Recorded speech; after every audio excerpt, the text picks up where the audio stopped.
राज्य सरकारनं स्मशानभूमी विद्युत दाहिनींची संख्या वाढवावी अशी मागणी राज ठाकरेंनी केली आहे। स्मशानभूमीमधल्या लाकडांसाठी सर्वाधिक जंगल तोड होत असल्याचं राज ठाकरे म्हणाले। काही गोष्टी आपल्याला बदलाव्या लागतील, काही गोष्टींमध्ये सुधारणा कराव्या लागतील अशी भूमिका देखील राज ठाकरेंनी मांडली आहे।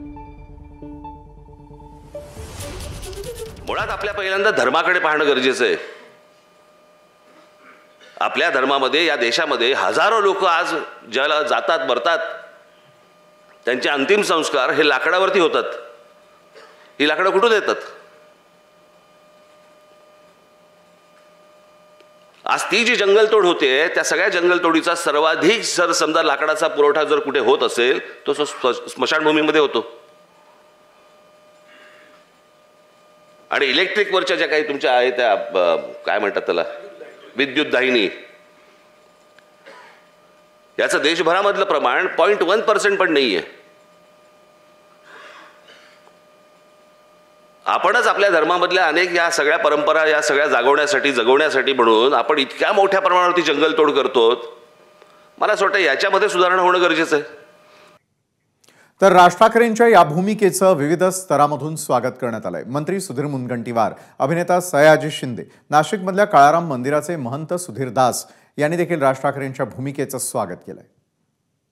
सूचना चांगली आहे, खरंच आहे, पण आपल्याकडे काही ठिकाणी आपण बघितलं की अजूनही लोकांच्या या विश्वासाला बदलवण्याची आवश्यकता आहे। लोकांना विद्युत दाहिनीमध्ये आता थोडं बदल होत आहे, पण मला वाटतं की काळानुरूप आपल्याला विद्युत दाहिनी, गॅस दाहिनी याकडे जावंच लागेल। किंवा गवऱ्यावर आता शेणापासून ज्या गवऱ्या तयार होत आहेत त्याच्यामध्ये सुद्धा काही मशीन्स निघाल्या, रॉड्स लाकडासारखे तयार होतात, त्याचाही विचार भविष्यात निश्चितपणे केला पाहिजे। त्यांची सूचना ही योग्य आहे। राज ठाकरेंची वक्तव्य नेहमीच प्रेरणा देणारी किंवा रोखठोक असतात, सरळ असतात, आणि हे वक्तव्य तर मला वाटतं की निसर्गासाठी, पर्यावरणासाठी फारच सरळ आणि फारच चांगलं आहे। मला वाटतं त्याचं स्ट्रॅटेजिक लेवलवरती गव्हर्नमेंटनं अंमलात आणलं पाहिजे। गोरेगावच्या हिंदू स्मशानभूमीमध्ये 300 प्रेतं दर महिन्याला येतात, एकाला 7 मन लागतं। 7 मन गुणिले 300 350 किलो, तर किती किलो होतील 7 मन म्हणजे? तर एवढं लाकूड जातं, तर ते विद्युत वाहिनीत करायला पाहिजे। धर्मशास्त्रीय दृष्टिकोनामध्ये आज त्याला काही अयोग्यता नाही।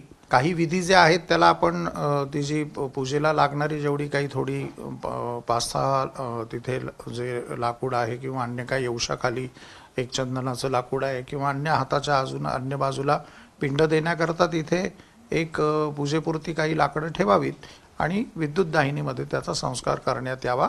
धर्मशास्त्रीय दृष्ट्या त्याला कुठली अडथळा नाही, चांगली सूचना आहे राजसाहेबांची। विद्युत दाहिनी ही पर्यावरणाला बिलकुलच चांगली नाही आहे, कारण त्याच्यासाठी वीज वापरावी लागते आणि ही वीज आपल्याला आजही कोळसा जाळूनच मिळते। तर याला एक सुंदर पर्याय म्हणजे मोक्षकाष्ठ, आणि हे ते मोक्षकाष्ठ आहे। पालापाचोळा शेतकरी आजपर्यंत जाळत होते, तर आम्ही आता शेतकऱ्यांच्याकडनं हा विकत घेतो आणि याच्यापासून या विशिष्ट प्रकारच्या विटा बनवलेल्या आहेत आम्ही, आणि ह्या विटांना आम्ही मोक्षकाष्ठ असं नाव दिलेलं आहे। 400 रुपयानं हे स्वस्त आहे, त्यामुळे लोकांच्या खिशाला परवडणारही आहे, सोबत हे पर्यावरणपूरक आहे। एबीपी माझा, उघडा डोळे बघा नीट।